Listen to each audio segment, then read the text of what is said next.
was once upon a time in another place, an evil kingdom who no person dared to face.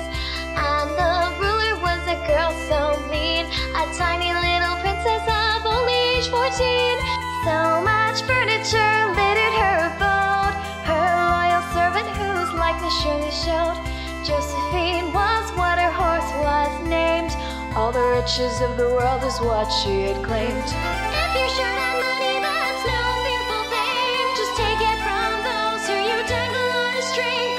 To those who feel that they want to bring me down, you'll just tidy up my gown. Now back to me!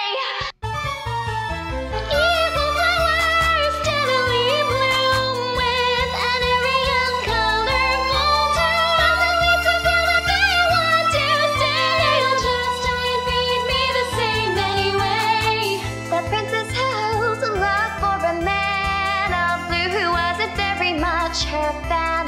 Instead he chose his neighbor's girl, of green whose eyes shone like a pearl. The princess knew this and was filled with rage. She called the minister locked in her cage, and she said in a soft voice, do not be heard, make sure the green country is badly restored.